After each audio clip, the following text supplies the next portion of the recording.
Alors, ça a été déposé à l'Assemblée nationale ce matin, une nouvelle loi sur la laïcité. Beaucoup de choses là-dedans. La loi 9, donc retenez-le, le projet de loi 9, sur la laïcité. Bon, on ne peut pas en parler, c'est un nouveau projet, sans référer au précédent. Parce que pour le gouvernement de la CAQ, c'est le deuxième, on pourrait dire, grand projet de loi sur le même sujet. Le projet de loi 9 fait suite au projet de loi 21. Projet de loi 21, rappel des faits, donc il avait été adopté en juin 2019. Le temps passe vite, ça fait déjà plus de 6 ans. La loi 21 avait été votée à l'Assemblée nationale, la CAQ qui avait voté ça avec l'appui à l'époque du Parti québécois. Loi 21 adoptée, bon, vous connaissez un peu les dispositions, interdiction des signes religieux dans les écoles primaires et secondaires, etc., parmi d'autres mesures. Elle a été contestée très rapidement. Là. On avait, par exemple, la Commission scolaire anglophone, la FAE, différents groupes, la Ligue des droits et libertés, différents groupes qui avaient contesté la loi 21. Ils ont perdu partiellement en première instance. Le gouvernement du Québec avait gagné. Ils sont allés en appel. En cours d'appel, là, le gouvernement avait gagné un jugement inespéré, là, qui avait donné raison, que l'Assemblée nationale avait le droit de voter une telle loi. Donc, un jugement là, très, très favorable au gouvernement du Québec. Mais ce qui n'avait pas empêché les groupes en question de dire, nous, on va à la Cour suprême. C'est le genre de sujet qui se rend souvent à la Cour suprême.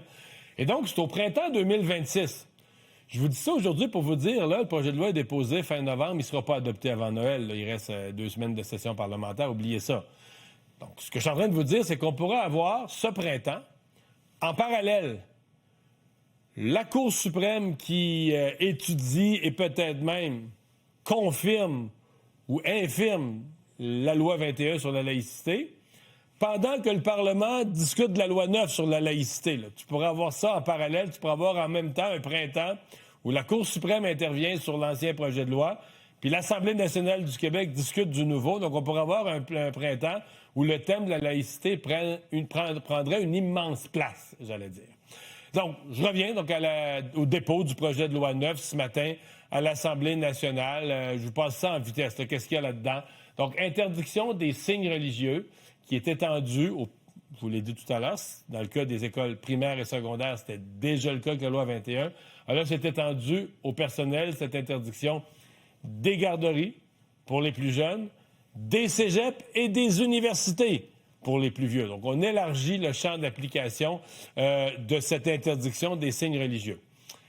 On embarque aussi dans l'interdiction des signes religieux ceux qui avaient été exemptés la dernière fois. Les écoles privées subventionnées, donc dorénavant, vont devoir appliquer la même interdiction des signes religieux pour le personnel. Autre volet, ça aussi, on s'est demandé ce que le gouvernement allait faire avec ça. Il y avait eu hésitation.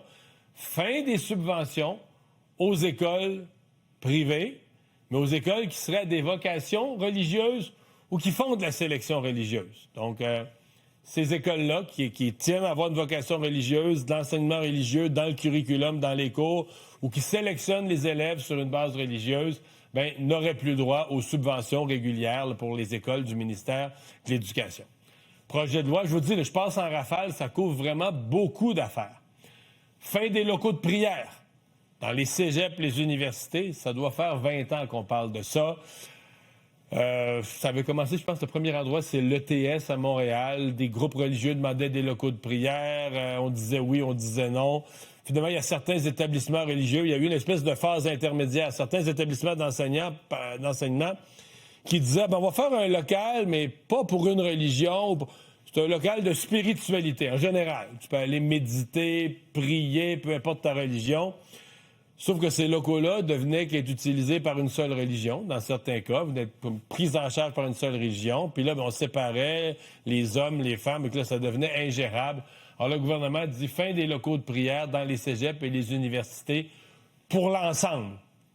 Autre élément du projet de loi, l'interdiction du voile intégral. Là, on parle de l'obligation d'avoir le visage découvert. Si vous le prenez à l'inverse, là, obligation d'avoir le visage découvert. Dans les cégeps, les universités, je vous mentionne qu'il y a des enseignants. Puis là, on ne sait pas ce que c'est des cas isolés. Il y a des enseignants qui se plaignaient, qui disaient, au cégep, dans certains cas, à l'examen, j'ai une étudiante qui arrive, le visage complètement voilé. Je peux même pas savoir si c'est celle qui... sais, moi, j'ai un registre des inscrits au cours, là. Puis là, on passe l'examen. Je peux même pas savoir si c'est elle, la personne. Je peux même pas être sûr que la personne qui vient passer l'examen, ou que la même personne, mettons, qui est très bonne en maths, pourrait passer l'examen dans 3 groupes différents, à moins de mesurer un pied de plus. Mais tu sais, on avait des cas comme ça. Peut-être que c'est des cas isolés, mais donc on a dit visage découvert. Et là, dans ce cas-ci, c'est pas seulement pour le personnel, c'est pour l'ensemble de la clientèle dans les cégeps, les universités. Tout un concept un petit peu plus compliqué, là. Plus de signes religieux dans ce qu'on appelle les communications, là, les publicités des institutions, là, la promotion, les activités de promotion, les communications institutionnelles. Là, ça, je peux vous dire, il va y avoir des débats là-dessus. De quoi est-ce qu'on parle? On sait, par exemple, dans beaucoup de cas, si vous prenez au gouvernement fédéral, là, c'est pas compliqué. Dès qu'on fait un document pour montrer la population du Canada, il y a des signes religieux. En fait, s'il y a une femme, là, généralement, elle va porter le voile islamique. C'est comme on veut montrer que le Canada a de la diversité. On en fait quasiment un automatisme de dire, bien, si on met une femme sur le couvert d'un document, là, il faut montrer que maintenant, on est inclusif, puis que toutes les femmes ont leur place, mais finalement, on montre... Là, après ça, bien, est-ce que c'est de montrer une inclusion? Certains disent c'est juste ça. D'autres vont dire, ben non, mais tu fais la promotion, tu mets à la une ou tu mets sur un couvert toujours un signe religieux. C'est plus juste de montrer que ça existe, c'est d'en faire la promotion.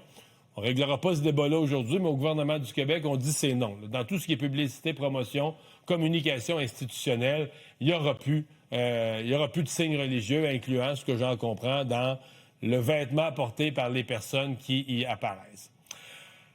Autre élément, l'encadrement des prières de rue. Ça aussi, on l'avait promis, hein, l'encadrement des prières de rue, qu'on amène à ce moment-là au niveau municipal. Hein. On donne aux municipalités une espèce de pouvoir pour encadrer les prières de rue, pour déterminer. Donc, il sera encore possible de faire une activité. On a dit à certaines communautés religieuses à Montréal qui ont la parade annuelle.